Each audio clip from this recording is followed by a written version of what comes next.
Good evening, everyone.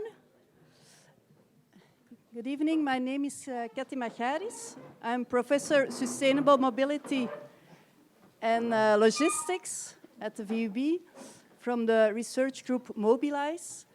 And I have the honor to present Luca Bertolini, our first speaker.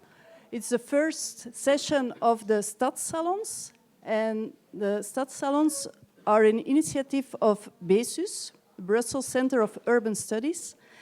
It's a group coordinated by Bas van Eur, and we have all the research groups who have a topic linked to the urban setting. And so it's a big group, and part of that group organized these sessions. It's organized together with Brussels Academy, which is an organization who wants to bring the knowledge from the VUB and other knowledge centers to the city center. And so that's how this series started. So today it's the first session, and this whole series is about fair and sustainable transitions of cities. So how do we get towards a just transition for cities? And our first speaker is really working exactly on that topic. He's a professor at the University of Amsterdam and working in that field. But he's also a connector. So while working on that just transition, he connects a lot of aspects. He connects urban planning with mobility. He connects different disciplines. He connects the theory with the practice. He connects the academia with the outside world. And that makes that his work is also so interesting. Now, we got connected some years ago when we were stuck between a summer school and a conference at a place where there was nothing to do near Espoo in Finland. You remember? There was only one restaurant, so we went every evening to the same restaurant. We could only have walks and dinner with the few professors that were stuck there. And we had great discussions on transition within cities, within mobility, how to involve different stakeholders. And so I'm very honored today to be able to welcome you here in Brussels, Luca, and I'm very excited to hear what you want to bring this evening. The floor is yours. Okay. Thank you, Kathy. That was very nice. And yes, I'm here to give a speech, but I'm really looking forward to what will happen after the speech, which is a discussion with you. And to get in that mood, and also to get a bit an idea of who is in the room. No, this is not for now, but this is. I want to do a little warming up and get an idea of what is in your heads on this issue. So in a while, I will ask you a very simple question, and you will have the chance of putting it three keywords. Try use single words or a simple combination of words that capture your answer to my question. And the question will be a very straightforward question, but let's see how the answers are. And the question will be, and the login will stay on, not the QR code. What are city streets for? Wow, some people are already. Let's make it a bit surprising. Some have, some people Oh, nobody, yeah, 4 people, 5 people. I'm hiding the results because I think it's more exciting to not influence each other and see what emerges. 12 people, yeah, so some people are, I mean, if you don't want or you can't, it's not.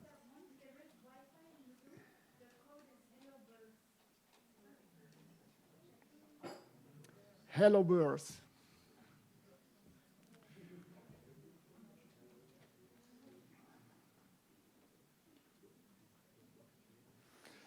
Okay, let's have a look. And you can keep voting also. Okay. Mobility, a lot of moving people, mobility, but also people, socializing, transport, a lot of people, connections. I was talking about greening the city. Did you put in trees or no? Do you think streets are also for trees or? Okay, let's see. It's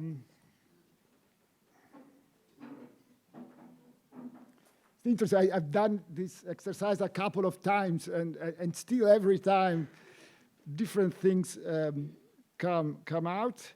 But I just ask you to have a look at this. You know, try to look at all the things, including the small things. I think in the small words, or less people said that, but there are also a lot of interesting things. Yeah, meeting people.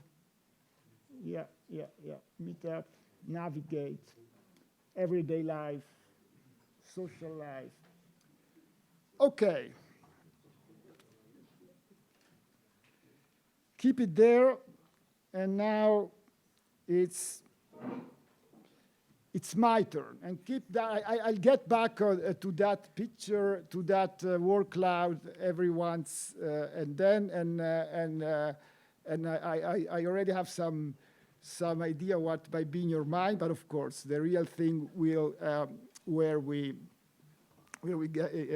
start engaging with each other. So this is my title of my lecture today. So in a way, I focus on city streets are the example I will keep going back to. But in a way, the reasoning I'm doing, as far as I'm concerned, is a broader reasoning about the whole idea of experimenting in city as a way to change them, how we are doing it, but also what we might be struggling with, and what may be different ways of looking at it that might open new perspectives. So when I was invited to come here, I also decided, well, I could come and tell you what I do, and maybe it's safer for me, but also more boring, and maybe also for you more boring. So I decided, well, I'll share with you a journey, which is my journey, but is also our journey, of me and other people. You may be in part. Luckily, in our world, our journeys are never alone. And I will start where I come from, and so also the things I'm doing, but I will also go further. In a second part, I will reflect on where I and we got stuck, on some key challenges, critiques of this approach, where experiments are a key way of trying to trigger change in cities.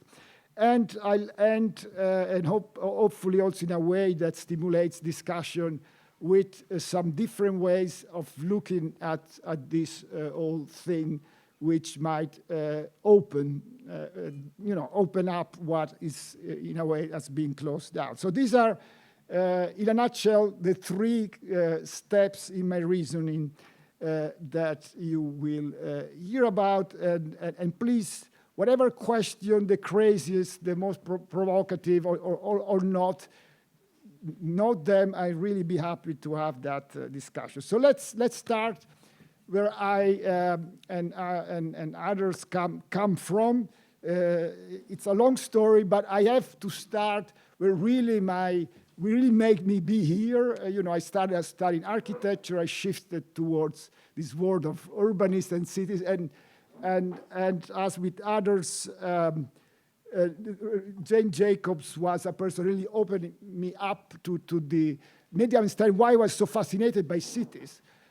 I was fascinated by cities because of their complexity, their plurality, their ever becoming, something that I think is among more beautifully captured by this idea that cities are on one hand for everybody or for many. It's never literally everybody, it's always somebody, and there's a struggle there.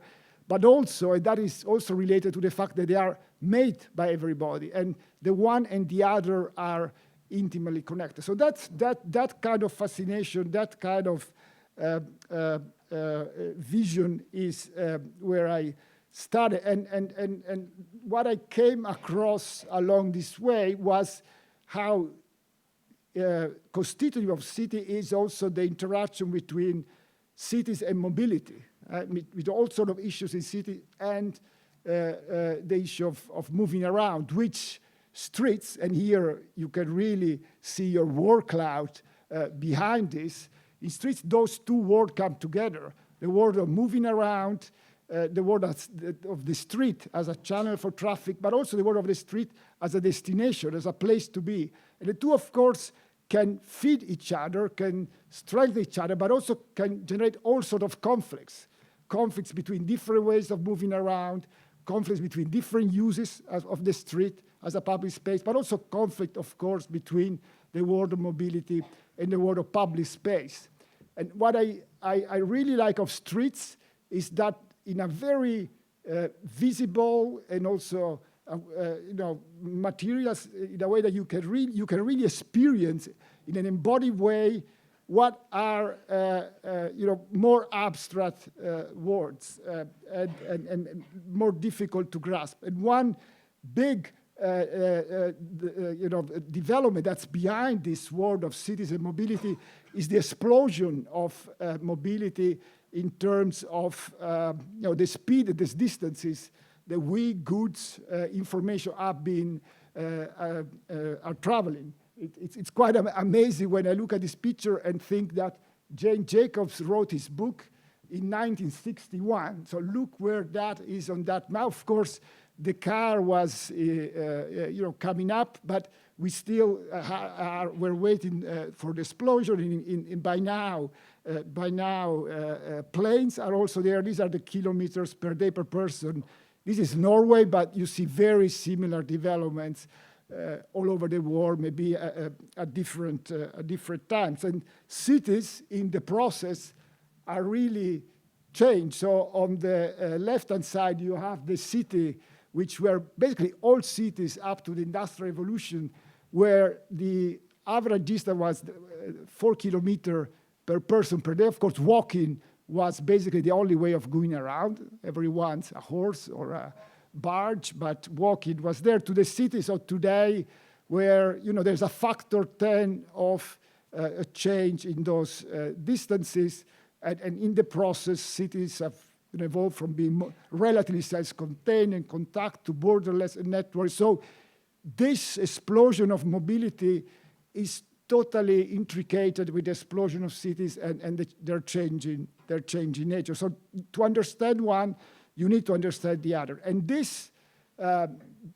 fact that two things are so intimately connected creates also a huge dilemma, which all we are struggling with, because that mobility, that ever faster and further reaching mobility, it's also generating a lot of issues of which we are becoming more and more aware, and not only aware of their gravity, but also their diversity. And this is, for me, a really important thing to keep repeating when we discuss about the sustainability of mobility, that it's a multidimensional challenge issue.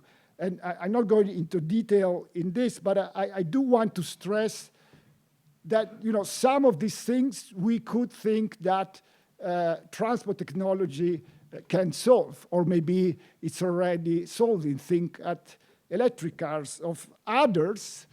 Maybe there are legitimate claims that technology could solve them, but it's also discussion. I'm not going into this discussion, but for each of these issues, again, think at electric cars, maybe self-driving vehicles. You could think they might solve these issues, but there is legitimate criticism that might not.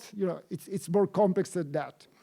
But what I think it's also a very crucial category of issues are issues where transport technology can't do anything about. Actually, if transport technology means that we keep moving around how we move around,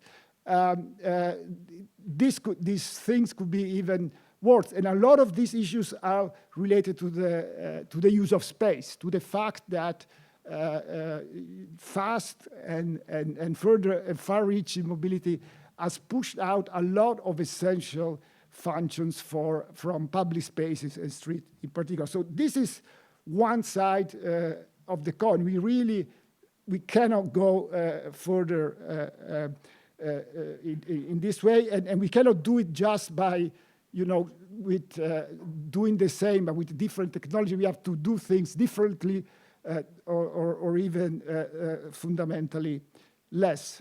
But this is one side. The other side is that we depend on mobility, and it's literally individual things of your life. Take mobility out of it, and it would collapse. But it's true of organizations, it's true of cities, and a recent and very I think very telling analysis is this by Mattioli and others that really get into what they call the political economy of car dependence and show how that is an interrelation of different things: material infrastructure, land use partners, how the economy is organized, how the culture is, and all these things incredibly reinforce each other, and you cannot just change one without changing the other. So on one hand, we have all those issues, but on the other, the sustainability issue, but on the other hand, we depend on that. And that's where I and others got to the key question that I think we have to answer, because it's not just we need to change, but how to change in the face of all the complexity, uncertainty, and resistance, systemic resistance that all the interconnection mean. So we are in a world where we know we have to change. Think all those issues. We can really not ignore them, but we don't know how, because there is this complexity, this uncertainty, resistance, which is determined by the systemic nature of our dependence on certain ways of moving around. And that, with this question in mind, is that I started looking into the world of transition studies, which claim, and I think they in many ways do provide ways to help think and how something like that could happen. And I know that you will get some of the leading figures in this field. We'll do a lecture here one of the next time. I think it's Dirk Loorbach and Flor Avellino. I mean, this is not coming from them. This is from Frank Hales, but it's key to that word. It's more about thinking transition, thinking how that kind of change could happen, how a system, how it is, the regime, that interrelated system I was talking about, could change by a combination of pressure from above, development outside of the system, and from below by attempts at doing things differently. From that word, and this does come directly from Dirk Loorbach and Flor Avellino and their colleagues, is a way of doing that in practice. It's a process of doing that in practice that combines different steps in trying and do that. I will not go in this, but it's an important background to come to the point of experiments, because in all these ways of thinking, these theories, these approaches to action, experimenting is crucial, is where change begins or can begin, where the exploration of potentially different arrangement, different systems, different way of doing, thinking, organizing can start.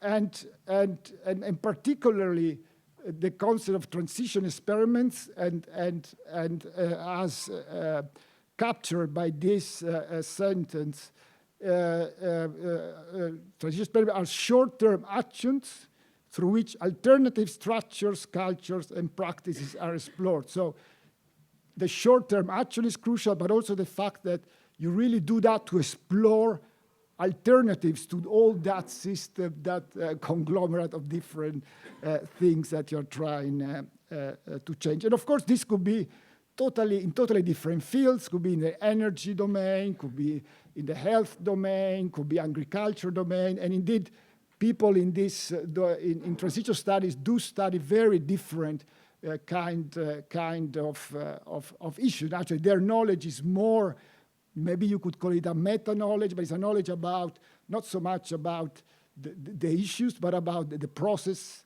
of change behind them. Now, and the way I and others are looking at street experiments is within this conceptualization, this framework.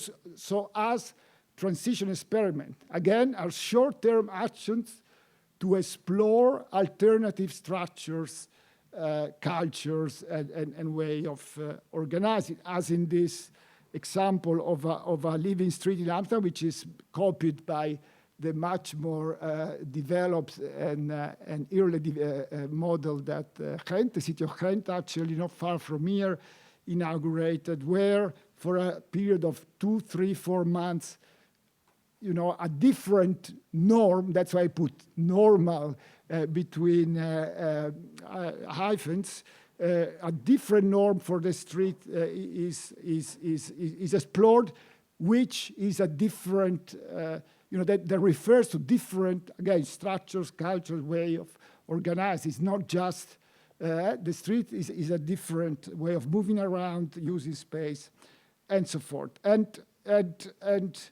this idea is actually also central to a project in which we are in the middle of a project that actually really trying to do this.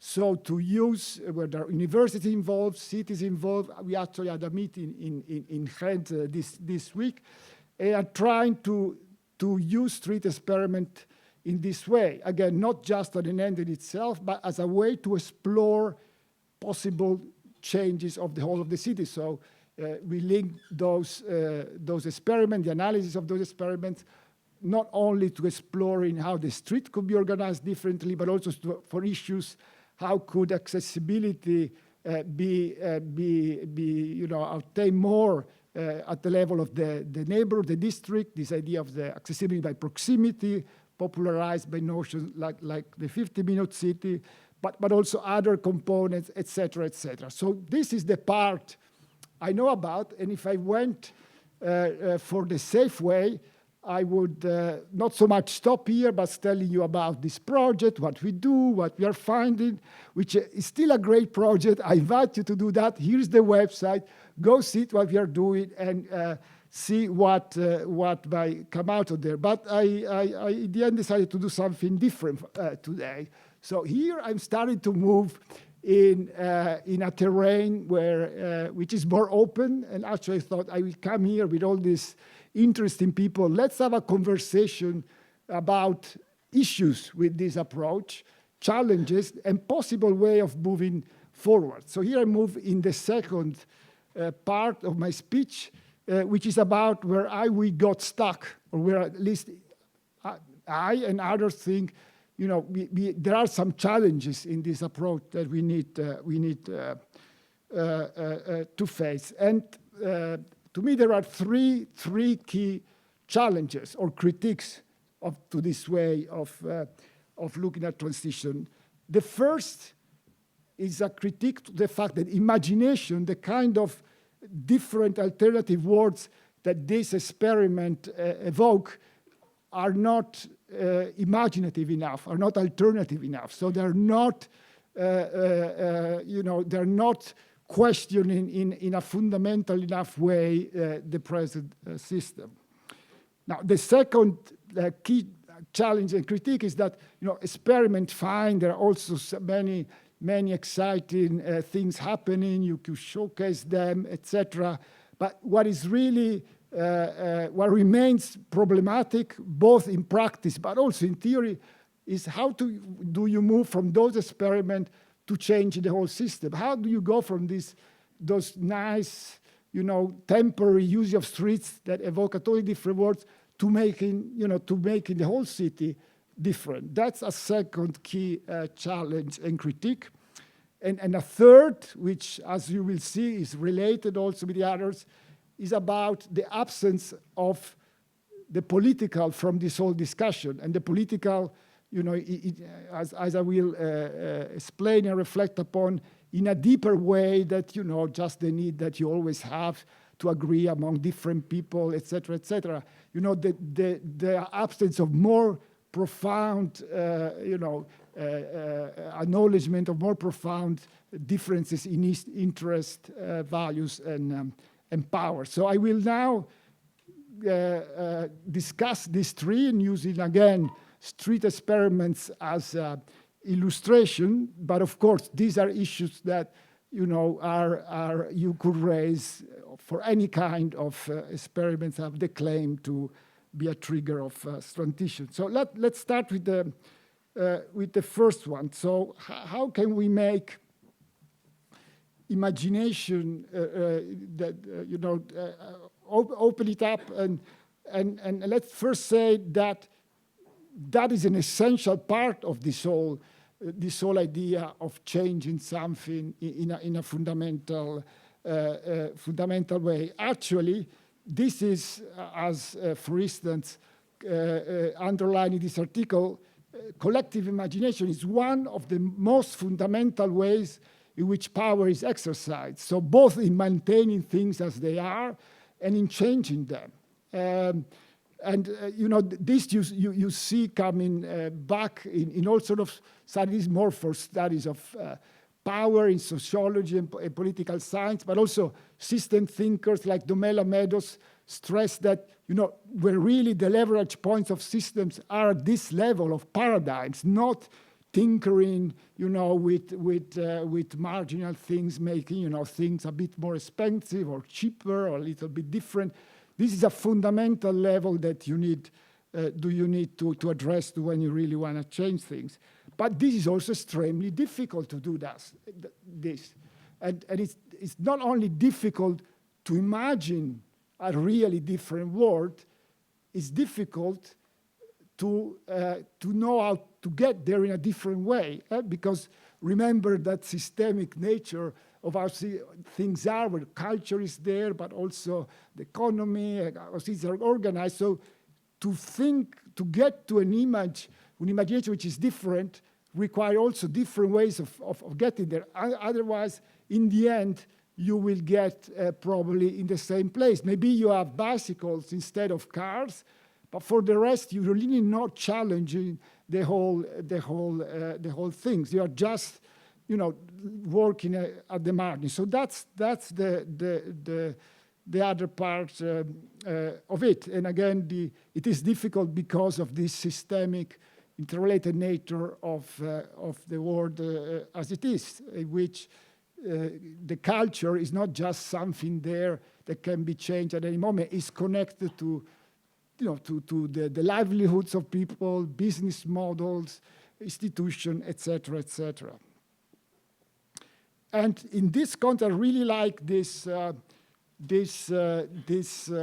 phrase by Rob Hopkins in his book, where he discusses about imagination. He uses it in a book called "From What Is to What If." So his way of thinking and talking about this need to imagine is about we need to come up with good what if questions, and those questions, I really like this point, is on one hand they should really be about communicate how serious the situation is, so with all those different issues, but at the same time should create longing, should also evoke the desire for a different world. So that's the quality of great what-if questions and imagination. So let's see, with these eyes, these ideas in the background, let's see the kind of images that go around, the kind of experiments, future of streets that go around. Of course, the whole smart mobility, smart city thing might share with you this kind of images. So does this image convey the gravity of our situation? No. Does it create longing? At least doesn't with me. I see some of us also a bit perplexed. Now, a different one. Do images like this is a motorway in Ruhr that for a day became something different. Does this communicate the gravity of our situation? Does it create longing? Yeah, maybe you see some. I know maybe at least for me, maybe more. But let's go a bit deeper. How about this? This you could also consider a street experiment. Is a picture I took in 2014 in Hong Kong. I was there for a sabbatical, and an umbrella movement take place. 2 months of incredible street experiment, and that's what you see in a major shopping street for 2 months. This is what you see. Does this then convey the gravity of our situation? Does this create longing? And in that word, I mean, maybe yes, but you know, the more you go this way, the more you then get to the second issue. Suppose you do find something, an image, an experiment that has those qualities.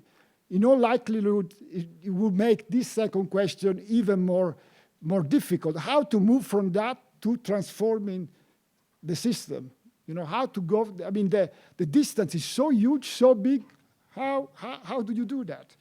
And that's actually the second key critique and challenge that I think we need to face. And in a recent article, I mean, the word that often used is that upscale. You know, you do experiment and you upscale.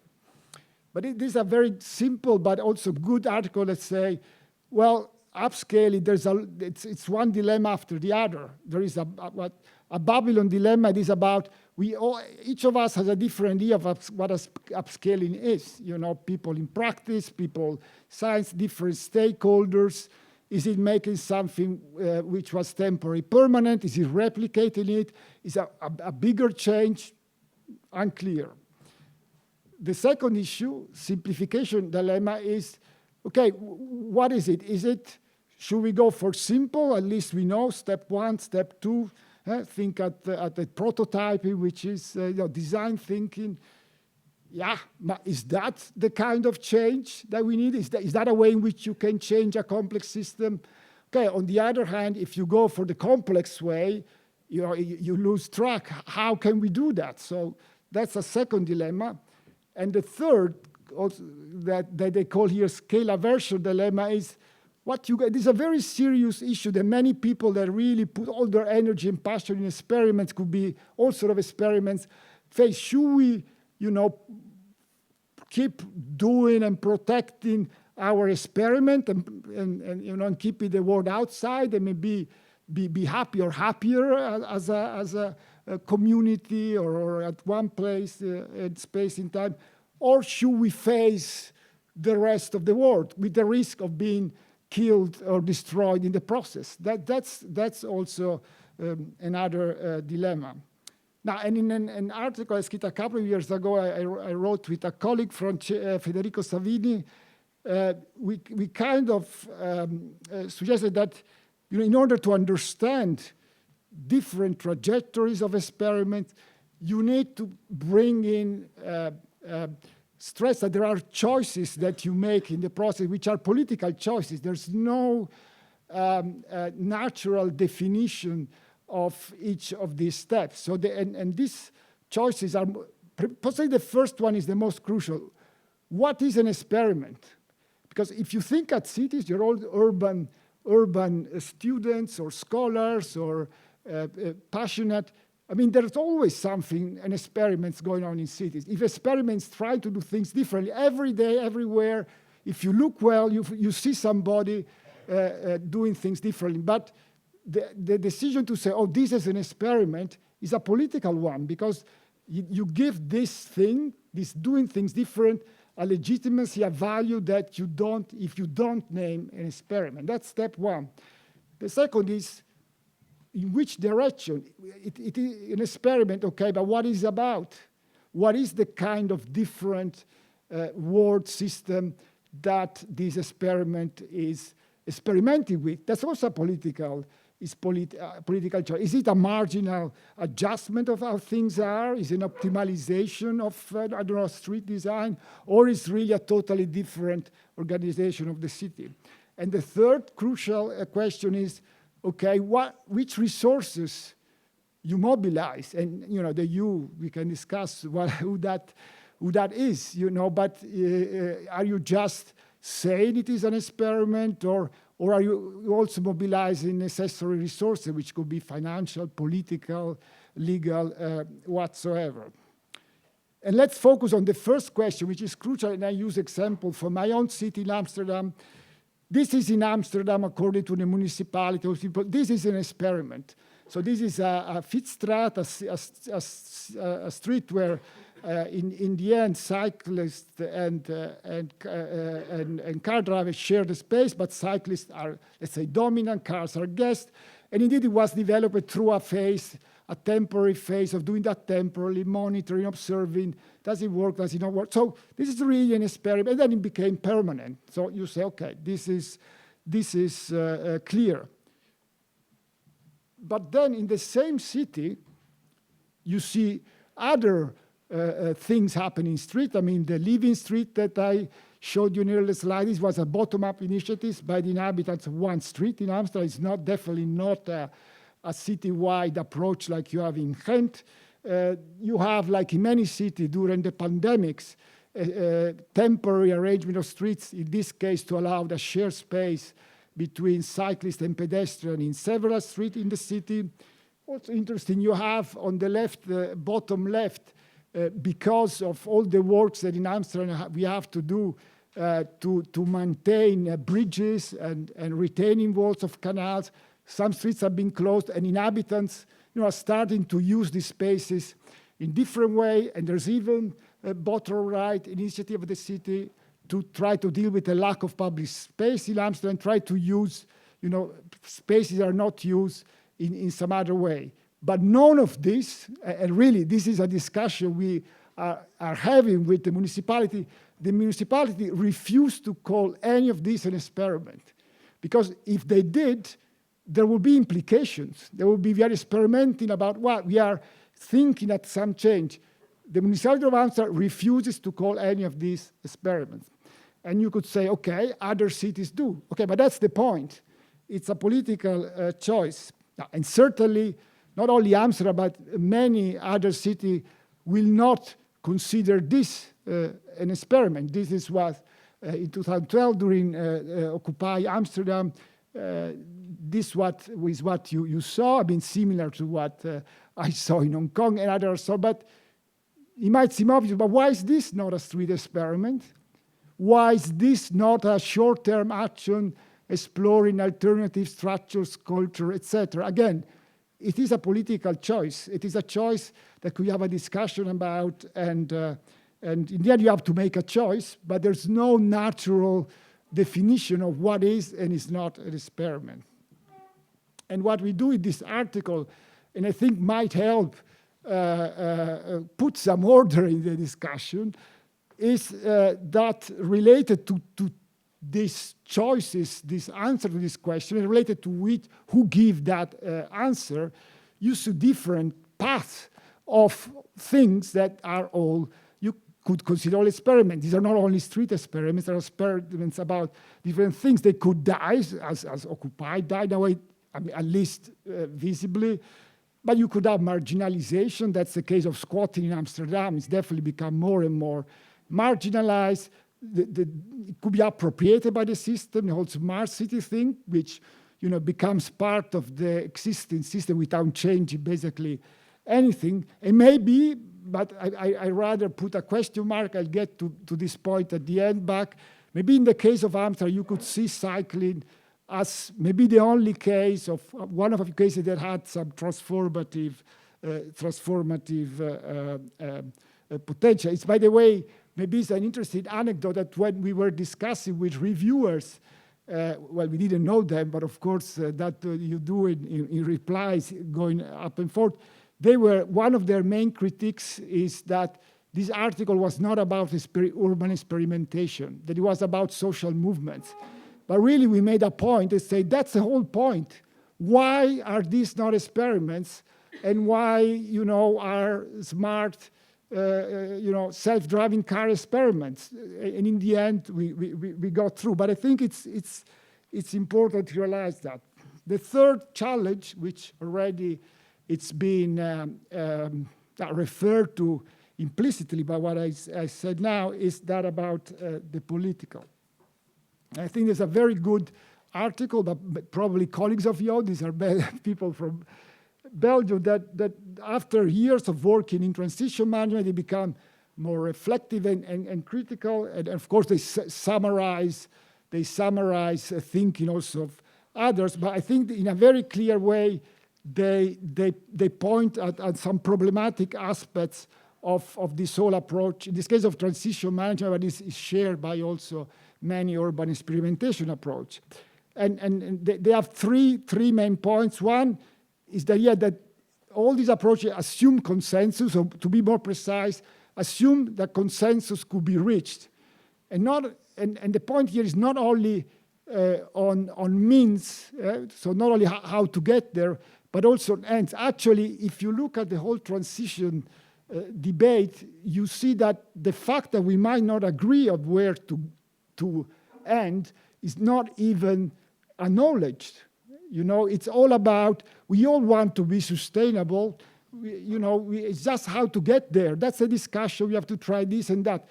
Do we? Or do we all have the same idea of that? So there are fundamental differences there. Second rate is the lack of democracy. How open to different, to really different inputs, different parts of society are this whole processes. Again, these things are of course related, is ignoring drivers of unsustainability that are deeper and systemic. Again, this is a reference also to other things I said, but if you don't engage with really different views, you don't acknowledge that we might not agree on fundamental things, you risk not seeing those. In fact, what they suggest that we need to acknowledge that there are fundamental and maybe unresolvable differences in interests, values, and power, and there may be really deeper drivers of unsustainability. And that acknowledging, for me, is very important because, it's not, again, these are not solvable in any easy way, but by making them visible and debatable, at least you make the choices explicit. You make it. You can make more democratic. And what they also say, which is an important point, in the process, you have the knowledge that there are participants with less power, so you need to empower them if you want a fair discussion. So let me now move and really also as an opening to debate in the third part. So with this issue challenges in mind, where we might find openings, and again, it's not this is the way, but I think it might be a way that can help at least me and maybe more others to see how we could move forward.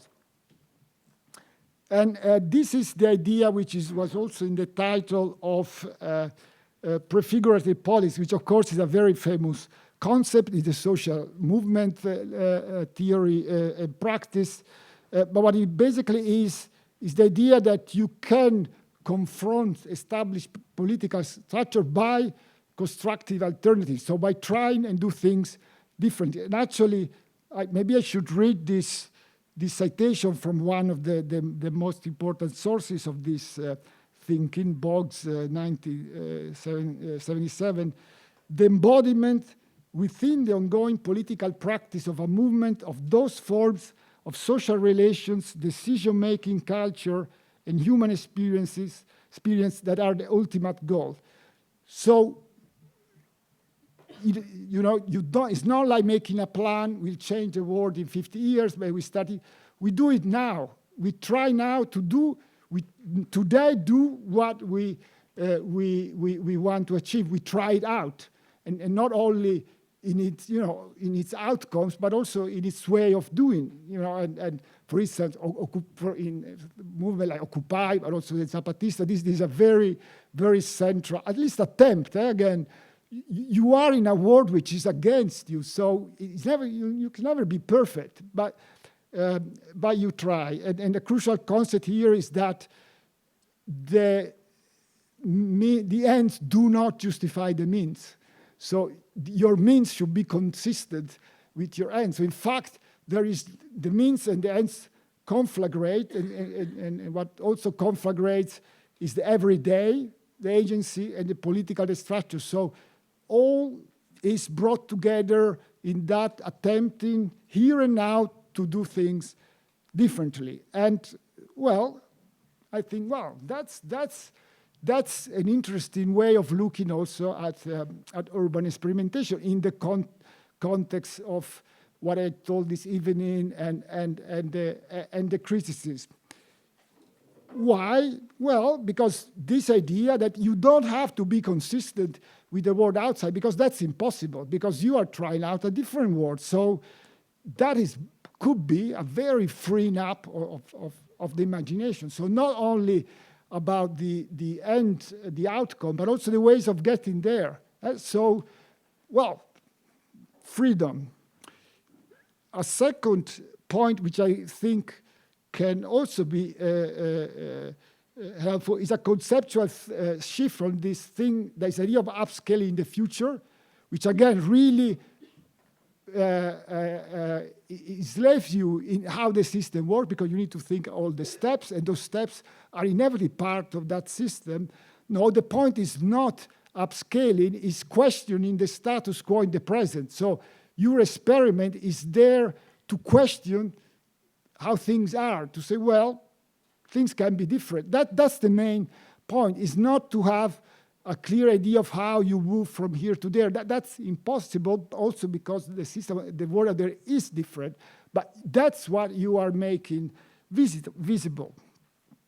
And again, that making visible is crucial of this, because by showing, in a very also way that can be experienced, the enormous difference between how things are and could be. You show also all these differences in interest, values, and power, and deeper drivers of unsustainability. So what would that mean to bring it in the end also towards experimentation? How could we rethink it?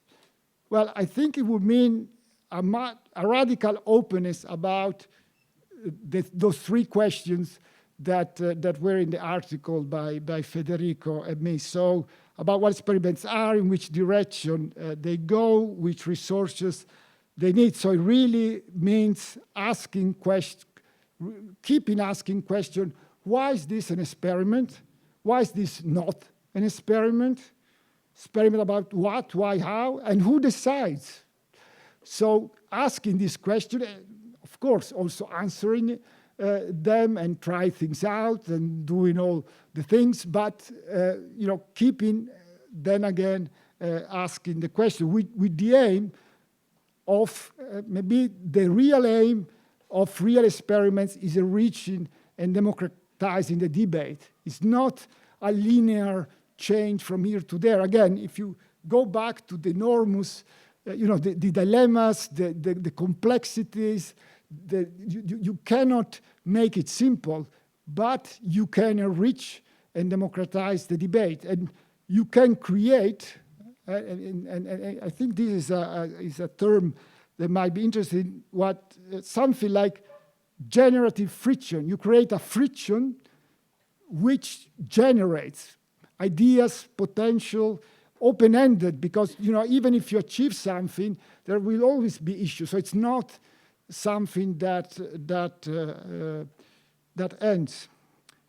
So the way to look at things like this, that we might think closer to what we think is the gravity of the situation, and longing, it's not so much, oh, how can we upscale this? No, it's the friction that they create, the challenges they pose to the existing, and the possibility, the force they could have in generating, stimulating us to look for ways of making things differently. And maybe that's also the way we could look at things that seem even more preposterous in the current world. Again, certainly not upscaling, but still a very valuable and helpful open-ended generative friction. And it doesn't have to be a bit, remember, about huge things. Again, it's also, that could also be what people are already doing by themselves, like in this image I captured in Amsterdam of people using as parking space in a neighborhood to have a chat with each other. It's simple, it's minimal, but the friction that this creates between our ideas about a parking space should be used and other possibilities, not something that could be scaled in a simple way, at least in this context, but still it could be productive. Now, let me close going back to that word of Amsterdam and cycling and reflect. But yeah, and if you think at it, isn't this how transformative change happens? Much more than, again, those kind of transition management. Again, with all acknowledgement of the good qualities of it, but the linearity, the upscaling, etc. So let's look at Amsterdam and cycling. So this is Amsterdam today. Of course, a city where cycling is dominating, something that many cities in the world aim at, come in Amsterdam to learn from. But it wasn't always like this. These are the cyclist shares in a number of European cities, and you see in all of them, after World War II, there was a dramatic drop in that share. But then in some cities, including Amsterdam, but only Amsterdam, you saw around the 70s a change in direction. So there, while in others you didn't. So that's a very interesting moment to look at. So let's visualize a little bit what was happening there. So this was Amsterdam in the 50s. So like in most European cities, not very different images. You had car literally taking over the city. These are very central. If you know Amsterdam, you cannot imagine this now, the routine, but this is how it was in the 50s. But it was not only, we are talking about imagination, it was not only the streets, the minds were taken over by cars in the 60s. And it was a very extreme one. But if you look at plans officially approved by the municipality, were not fundamentally different. And actually, they started building some of these things. This is also Amsterdam in the 60s. So, and really, politicians, professionals, they really think this is the thing to do. This is for the good of all. But that's not what all thought. And the resistance emerged, combination of inhabitants of the neighborhoods that were to be demolished and urban youth that then started to be critical things and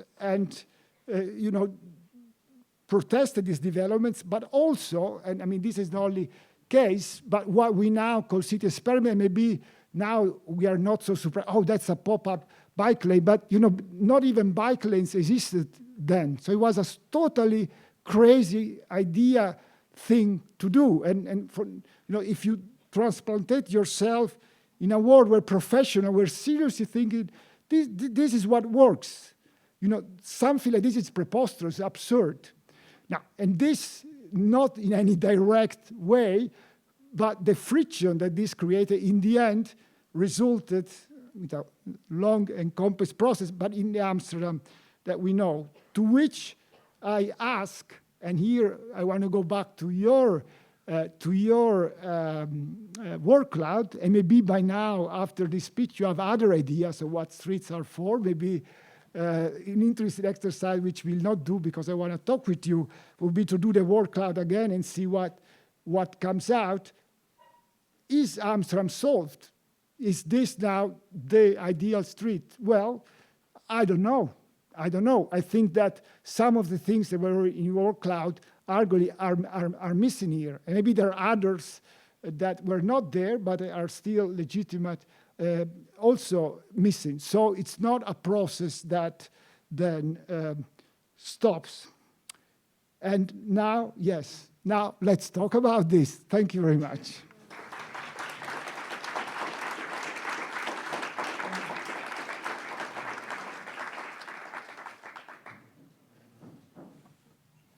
So what happens now? So if there is somebody who has a question.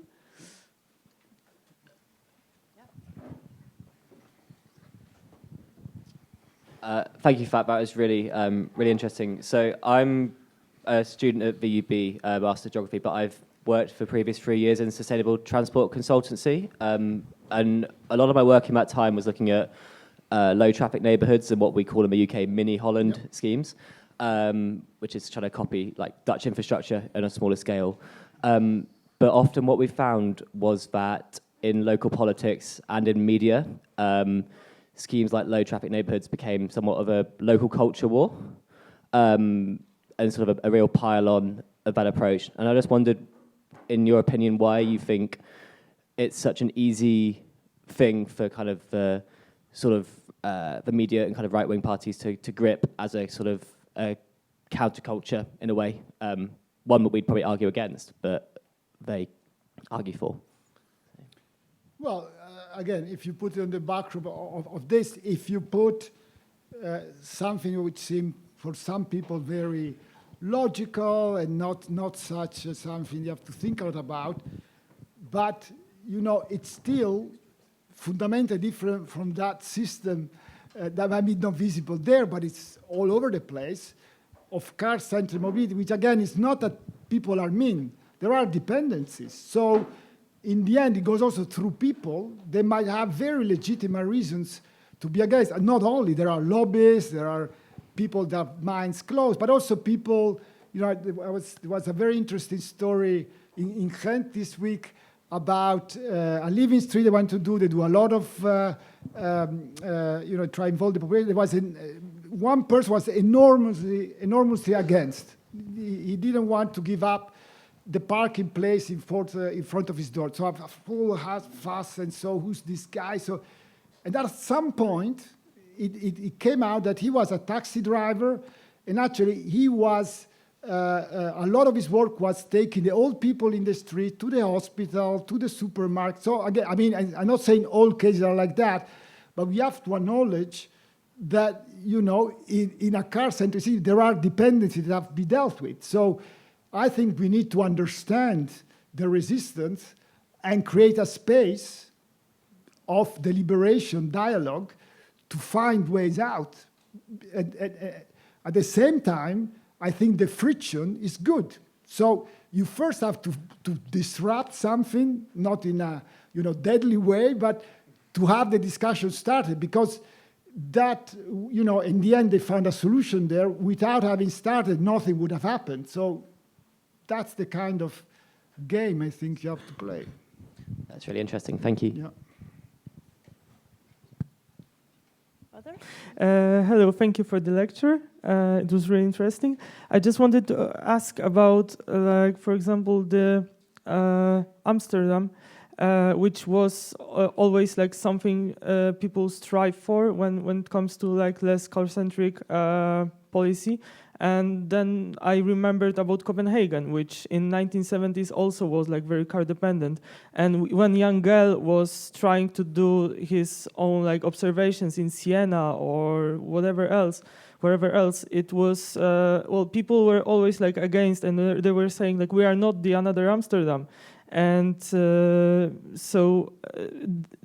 point is that they made the changes like forcibly. I mean, the people were slowly getting used to it, but there was a lot of like friction. But was it like a generative friction, or was it just like, okay, we'll get used to it and we'll see it how it works? Or I don't know, in New York when Sadiq Khan was doing some changes in park lanes. In some Brooklyn district, I don't remember which was it exactly. Is it and people were very, very much against. So is it like, is even like ignoring people in this process? I mean, it's not a way forward, but how to deal with it, and why these people achieve the success? So, there were a lot of questions, a lot of answers, but let me start by saying that if you look at cities that now are often used as a reference for sustainability, yeah, you know, Amsterdam, Copenhagen, but in some respects also, so I don't know, Munich has something to teach in the US context, Portland is used, and you go those cities, that you know now are used the best practices to transfer in a rather problematic way. And then you try, okay, but how does that happen? Basically, in all of them, you find something like in Amsterdam. So you find 50s cars coming up, 60s, plans that really were reinforcing that, and then protests and attempts of doing things different, which actually you had also in other cities. But in some cities, this in the end led to a change of paradigm in the way cities were planned. And it's not that those people in the city took power. It's also not that they knew everything. You know, in the end, you also need policymakers, politicians. You also need the hardware. You need people that, you know, engineers. But without that moment of friction, and again, that was really big. I mean, the picture I saw, the protests have been the biggest riots in the history of Amsterdam since World War II were about these things. You know, it was not all fun, and it doesn't have to be possibly always that extreme, but I do believe that some friction of some sort, and again, not as a something that very literally give power to them or they know how to do it, because again, it is complex, but they can, you know, shift, open up the debate about what is possible and start a search which is richer, which again, in some places at least, you need some opening also on the other side, led to a different paradigm, and in others not. So I think we don't know enough well, we should study more those periods. And again, why did in some cities, change of direction, in other not? Try understand that dynamics better than what we do, I think would help us today a lot, maybe also to answer your question. Yeah, and I think we don't have to search that far. We have here the pedestrian zone that came along with friction picking the streets, and so there was that transformation. Yeah. Mm-hmm. Other questions? Thank you. There's one.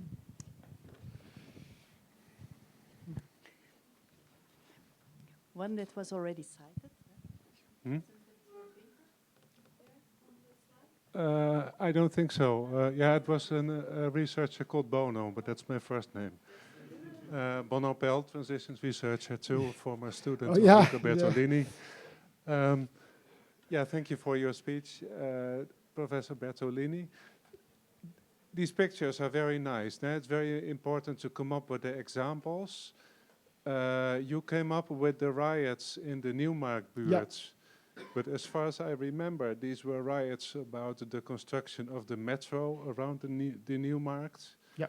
which is a bit of another aspect than the riot on the street, because it was mostly about the buildings being demolished for the construction of that metro, which plays, as we know, a certain part in rolling back car dependency.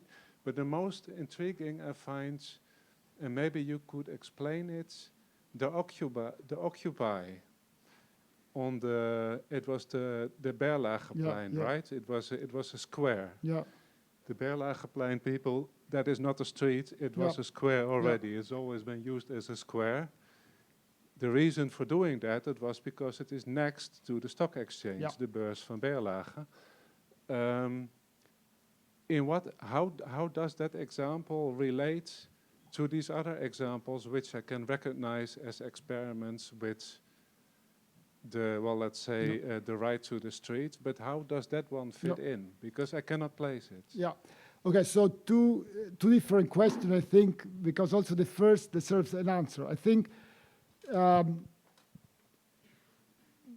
what I said at the beginning, and I want to keep saying, is that the street, again, is where a more abstract order becomes visible and experienceable. And that order is also a big about urban planning, big transportation system, decision about where to build housing.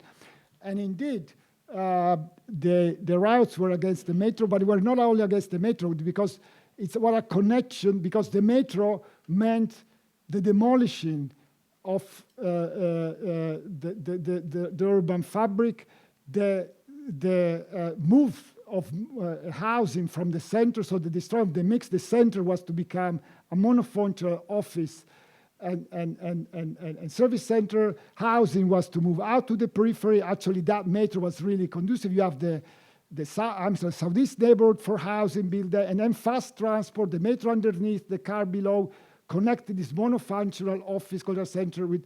So it was a whole idea of the city, but of course, it was also an idea of the street, because some of these streets have been built in, Amsterdam. Well, the Wieboudstraat was, it's also a street which is really, it's now changing a little bit, only about fast transport, car transport above, the metro below, offices, and the other street, the street where, which is people fought for the conservation of the urban fabric, was the fine grain mixing, the street as social space, one where slower modes of transport, finely grained, the bicycle, but also the tram, in the end, came up as a public transport counterpart. So it was the world of the car and the metro against the world of the bicycle, the tram, the world of functional separation, against the world of mixing. So again, of course,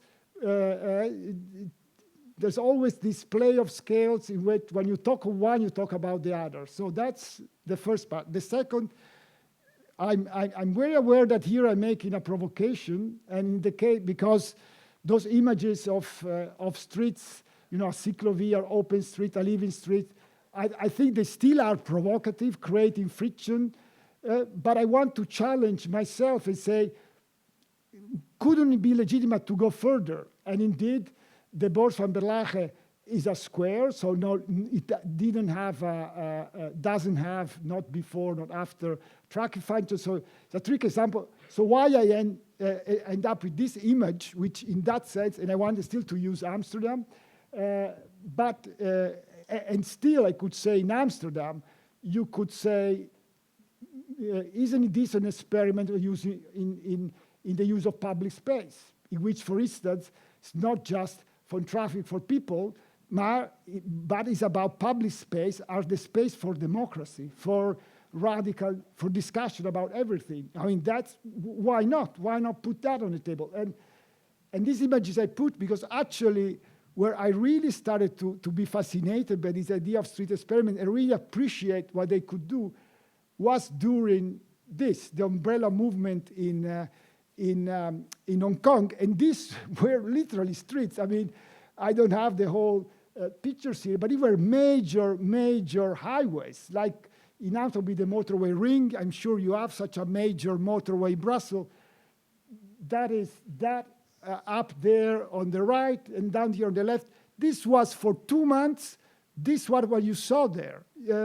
And the other two were major, the biggest shopping streets in the cities, closed down for traffic, but not only used for the contrary of commerce, for free play, for discussions. So it was really it was a different street, but also a different city.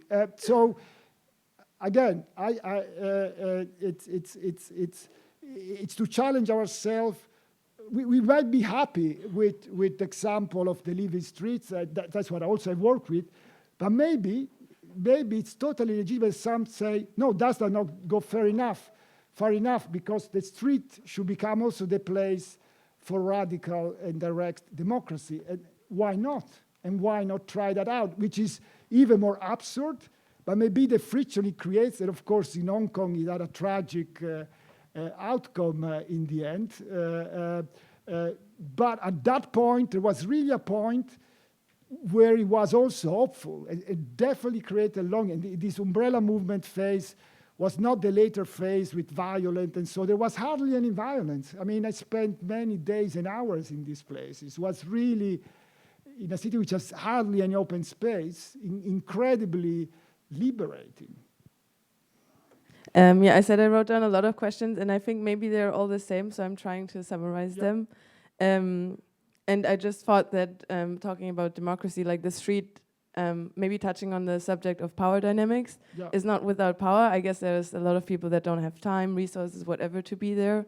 And then I guess my question would be like how to make this friction fair and impactful and going further. Like maybe this is like a pessimistic block that I have, but like I wrote down some more things, like because I observe things being like an activist myself of some sort, whatever, like even though I do a lot of free work with groups, and we think that we are very radical when it comes to like how the group is constructed, like work principles, whatever, we still are being very inaccessible in other ways. And I'm just thinking like how can these experiments be very impactful while being embedded still in this competitive system where the power like is very like on a spectrum in, I guess I know what, you know what I mean. Yeah, but you still did put a lot of questions.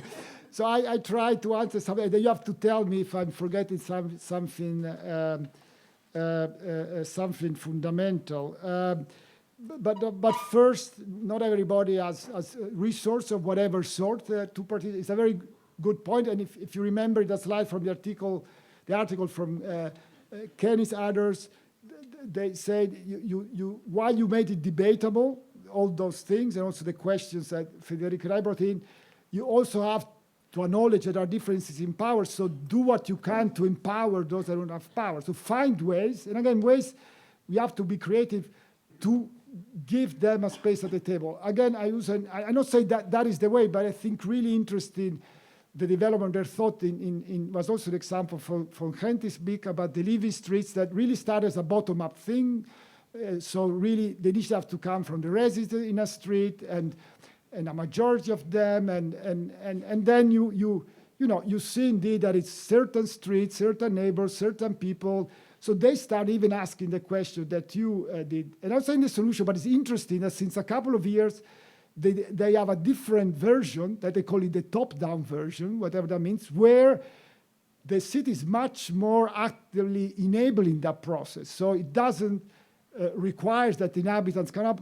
They try and do it, and they even chose it not to go to do it more in squares, not to do in places where traffic will be stopped. And you say, well, but in a way that's too bad because you are losing something. But yeah, if in that way you can include more people, maybe also the people that depend on those parking and so. That's interesting thing to try. That's just one example, and there are more. But then so that's one kind of answer. But the other is that inevitably you will exclude something, and that somebody, but also something issues. And I think the most important thing there is to be aware of this, and so to never stop, or to try in 100 different ways, in 100 different places. And so that's also was the sense of my last slide. Even Amsterdam, that for many cities is the place to learn. I live there. There are a lot of issues with the streets, with the city. I don't want to start here, but so you have to keep asking questions and trying different ways, but knowing that you will fail. Okay, and then maybe the third point is, you say you want results, and it's so that's legitimate, and also I don't want to give an idea that I think that all this sensible thing is having this very radical thing, really, and creating a lot of friction. That's part of it, but in the end, what I call generative friction is from these frictions, and again, you can see also the example of Amsterdam. You can still have some changes that maybe are not as radical, but already go in that direction. And indeed, those I'm sure that the people protesting the Newmarkt or squatting were not happy with what happened later. They were still critical. They kept squatting, but still, that crisis put things in motion that in any way improved in some way the lives of many. And again, you don't have to stop there. So there is these two different levels. Maybe it's different people, also people that are more for the small concrete changes, more people that are radical, or somebody can play to keep asking the difficult questions, friction, at the same time, use the opening to make little steps. And keep doing that, hoping to get in a better place in the end. And enjoying the ride, maybe most of all. So I don't really have to pose a question. It's more about bringing the case study of Brussels in the discussion as we are here. For example, yes, Brussels, as other cities also had received the effects from urbanization and modernization, and the development of autoroutes, and in this case also had the streets had an impact. The new streets had an impact to the relation between the city and water, as for example the river of Brussels, Seine, was covered. Mm-hmm. So I'm interested also to learn about what everyone thinks about this, the future plans about uncovering parts of the Seine. So of course, this experiment will start. It will take many years, but it will not maybe challenge enough the system, as it's not the streets that they're going to be uncovering, that they will give place to water, but it's more the Maximilian Park that it's located in the north, close to the North Station of Brussels. And of course, it's an interesting project, and that will alter the stigmatized character of the water also.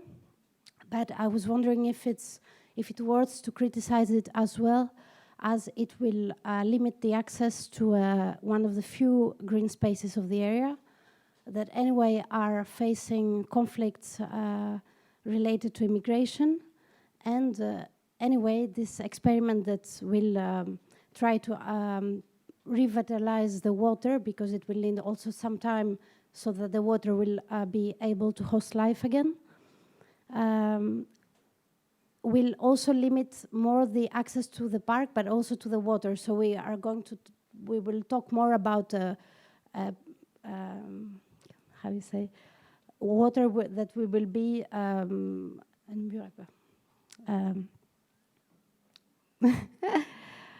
accessible or not accessible, yeah, so yeah. with blocked access around. And I was wondering how we can be critical about experiments that, yes, they have a sustainable aim and a green aim, but how we can really challenge them as doing experiments on the experiment. So, yeah. and I don't know if other people are also aware of the case study and what they think. I'm not an urbanist myself. I mean, I don't know anything about the, so I cannot say anything sensible about the case, of course, because I don't know it, and I'm sure the people in the room know it much better. So if you do, please, if you do have something to answer, say it. The only thing I could maybe say, but again, maybe it's not hitting your point, is that, you know, it's not, at some point you have to make choices which are always choices about including something, excluding something else. So the point is that the steps towards those choices are, you know, made in a, you know, whatever that means, but in a democratic way. So it's, and again, that the awareness that we are as much excluding as including is there. Why? Because that might make us more ready to see signs of things going wrong, to the need of doing something different, or maybe also make us open to opportunities to do something different somewhere else. Again, in the end, you have to do things that will also be wrong, even if they're right for other reasons. The point is to use that awareness and one, to get to that choice in a democratic way, and use and to use that awareness to be open to either change direction or to do different things in other place, other times, so to keep our mind agile. I think in the end that's the most important thing, to learn ourselves, to be able to rethink, reimagine, redo, because there are no easy answers. And while we look the answer, we have to do things to try and improve what we can. It's a weird thing, but we have to learn to do it. I don't think there's other ways. My question is about the relationship between friction and agenda setting. Yeah. Every friction produces its own agenda. Yeah. And I take the example of the heroic struggle in Brussels to liberate the boulevard from cars, and so picnic the streets, etc. But it was an approach liberating from cars the street. Yeah. And the street with a vision, a very horizontal vision. So two aspects of, let's say, urban space were neglected. The underground, and so in fact greening now the pedestrian zone was just putting some trees and not introducing nature into the city center, which is a totally different ecosystemic approach.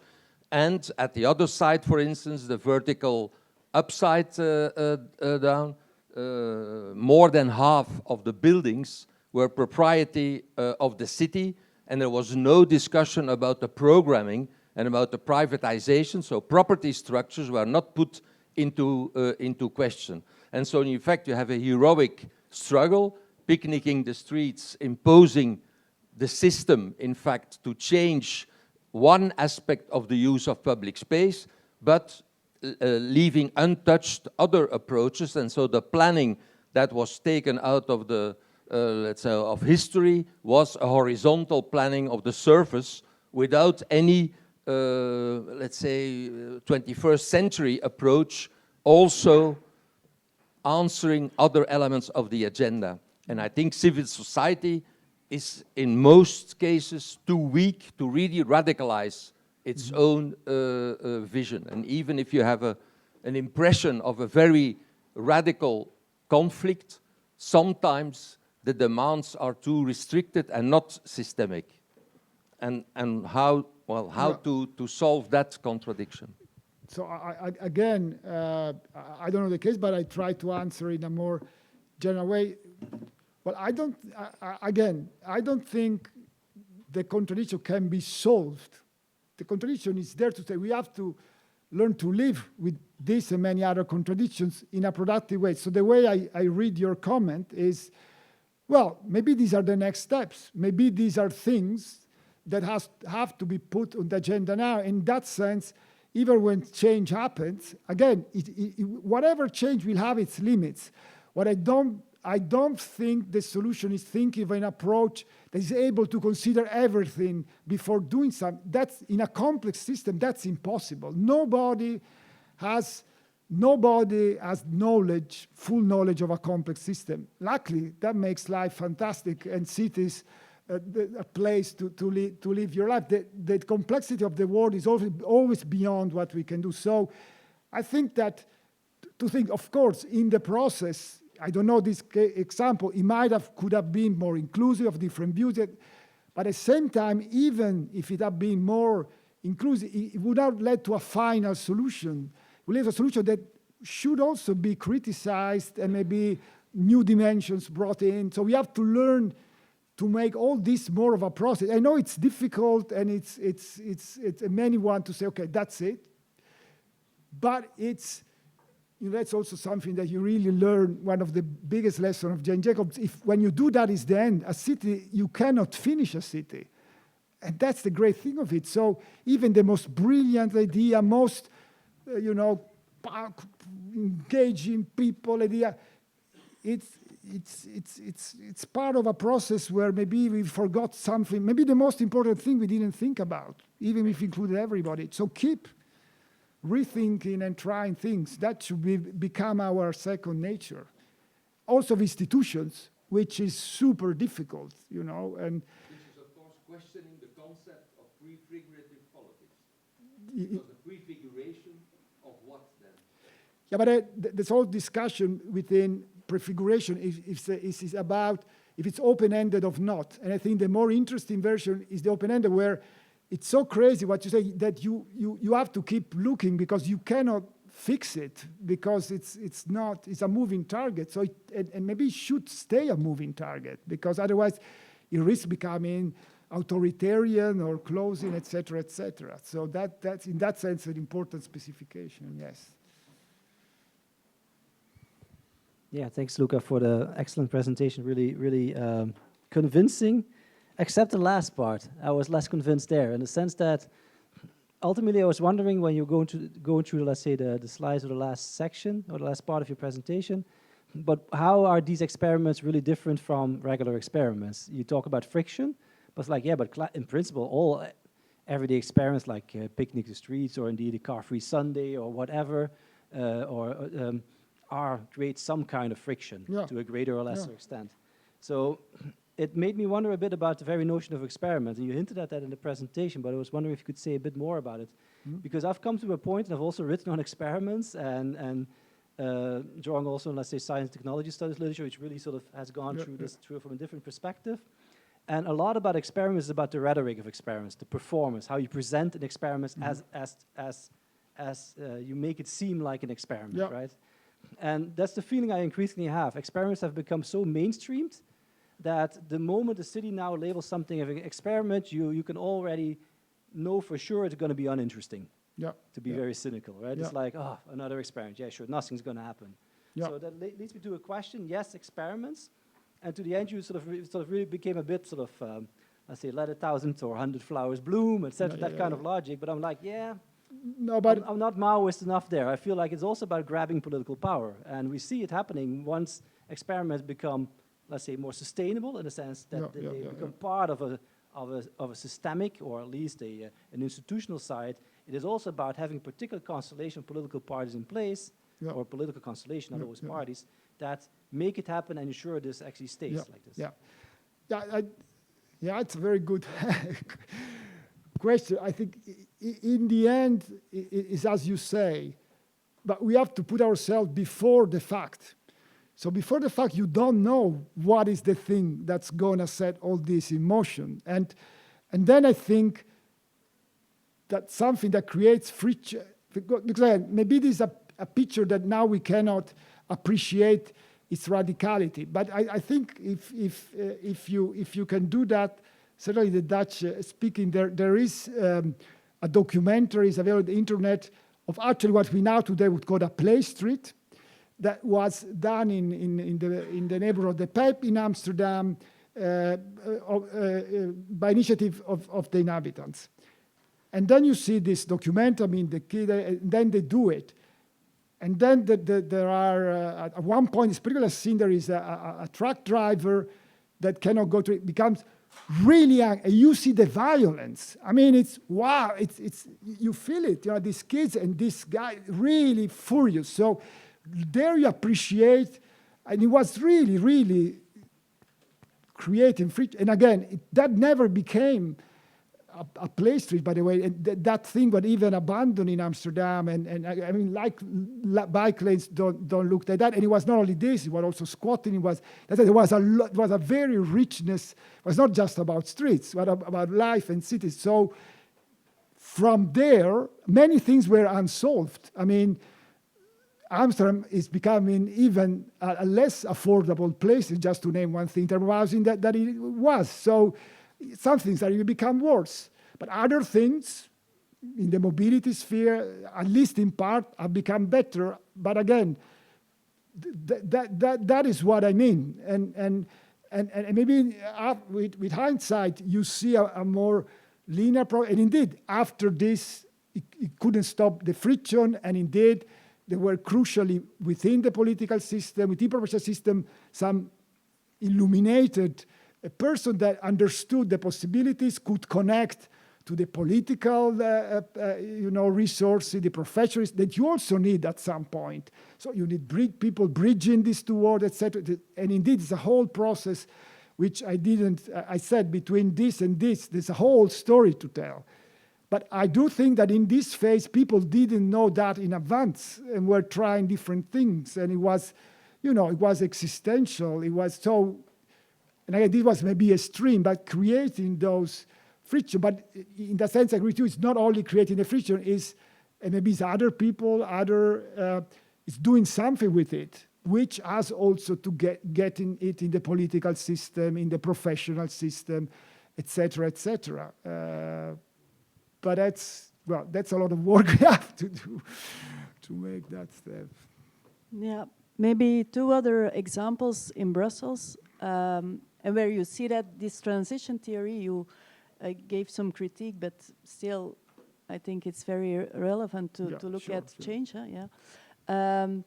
But like within the COVID times, some of the parking places were changed towards terraces for the bars, and they stayed thanks to this crisis.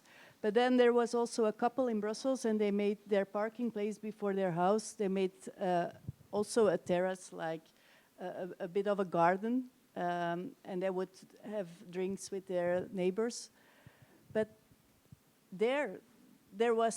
it was not like the commune would say, this is an experiment, so they just had to remove everything. And so you see indeed that still that political aspect is there. Everybody can try things, but still, in order to stay there, we need a lot. Yeah. But I was thinking also while doing this. At some again, we're talking about the political system, professional system. They have to be receptive, or somebody inside have to do something with it and deal with all sort of issues. Again, just replicating that would maybe create even bigger inequalities. I mean, again, we know, even in Ghent, again, using this example recently, calming traffic in one street could increase the traffic in another. So you have to deal with, systemic issues. You need, super blocks. Barcelona, a crucial condition for its success is diminish the total volume of cars, but they are aware of this, because otherwise you just shift. And again, so you need that systemic. But I think what might be one of our roles as academics, as many of us are, and maybe some of you will become, or a profession of any sort, is to bring in things in the public debate. Mm-hmm. So making what might seem a very local, if you see, well, that is really means, it says something, like your story, put it in debate, not just mean going into a public meeting and telling it in a way that helps us see, why do we call that an experiment? Why not? What is it? maybe it's not, maybe we should reconsider that. So that, I think, is one of the roles that we could have. First of all, thank you very much for your lecture. I was wondering, I'm very curious about the extra project that you mentioned, and I was wondering in what way you were connected to it, and especially like if you are connected to it, and then you can speak more about it. I was wondering what is the relationship between these organizations and the municipalities, because coming from Milan, the first time that I saw the square that was actually in one of your slides, I found it extremely interesting how this kind of experiment happened in the city, because it's something quite innovative in the city of Milan. And I was really wondering how it is possible that something like this happens so quickly, while, for example, like things that would have a major impact on the city, for example, the creation of a cycling path in the south periphery of the city, are so slow at happening. And I was wondering how these kind of experiments could be problematic in the sense that, for example, because of the area in which this experiment took place, which is it's an increasingly gentrified area of the city, in what way these could be experiments that hide problems which are a bit more rooted indeed in these systemic studies that you talk about. Again, many questions. One, but yes, I mean, this project, I coordinate this project, so I know a lot about it. I mean, a project is a research project, but indeed, it's a project in partnership with cities. So we don't do experiment, they do it. They do it anyway, not because of the I mean, in some cases, actually, it's a bit more, but we are there to try and understand what's going on and help understand the potential that is up. That's the extra project. And then Milan, how come? But I think again, also to be clear, also with Bono there, I'm trying to bring a thinking further. But I learned so much from these models and this thinking, and this is a very, very powerful thing. It combines something which is short term, so it makes it feasible. In many ways. Also, if it's crazy. I mean, if you do it for 1 or 2 months, maybe we can do it. You get, at the same time, it can be radical. You can really challenge the bigger picture. I don't think that's a bit my hesitancies with approach, the Sadiq Khan approach. In New York, again, it did a lot of improvements, but I wonder how much is it. There you really see temporary, permanent, the logic prototyping, et cetera, replicating. I mean, I still think that increased the quality of city in many ways, but was it really challenging the system? Actually, if you look in the story, it was an explicit goal not to reduce traffic flows, not to reduce net parking, et cetera. Most of these changes were in commercial area, cooperated with business, very few or any in other areas. So again, maybe you see a lot of results, maybe not challenging enough, both of mobility, but also of social issues. I think Milan is again, I don't know, Milan should talk for itself here, but I think they are aware of some of these issues in the sense that, for instance, they are trying to do some of these things also in other more peripheral neighborhoods, working class neighborhoods. I cited the example of Ghent, which also tries, again, I'm not saying this is the way to do also in other neighborhoods. And again, I think that it would also include, if you're serious, dealing with not just traffic being redirected, but gentrification issues, which actually any improvement leads to gentrification in a market system. So the only way to do something about it is to challenge the market system. Otherwise you become cynical. Let's not improve anything, then we don't have gentrification. But that's not the point. The point is the market system. It's not that you improve things, that's really a problem. So find way of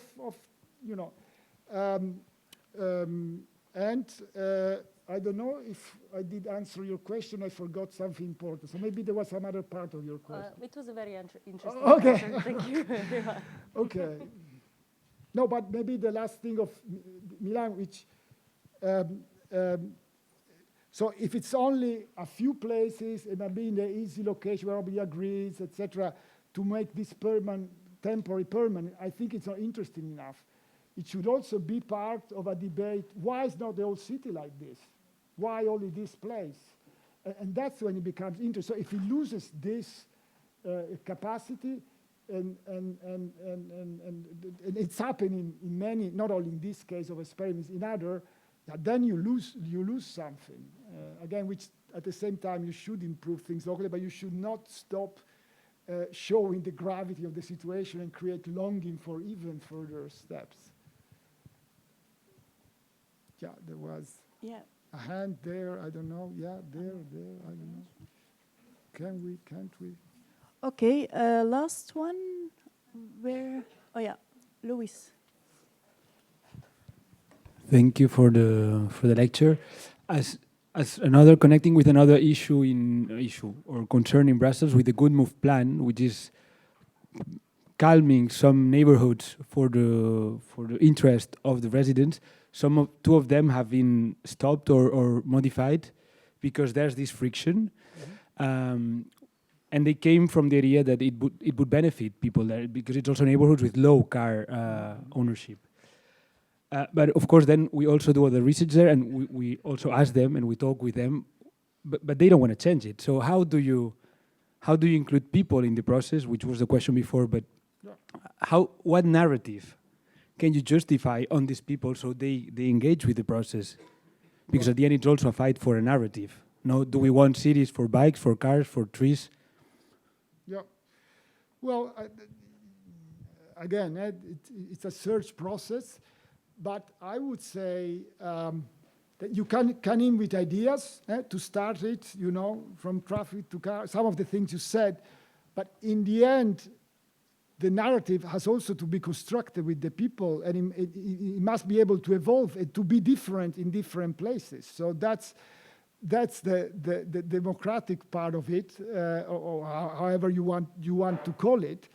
So, yeah, it would be great that depending on those involved, or who lives there, who works there, who visits the place, different narratives involved. But what a narrative like for cars to people can have is to start to make a first step to disrupt an order, which that you need to be able to start the conversation about a different order. You have to disrupt the present, because if you don't do that, you cannot have a serious conversation. It becomes so.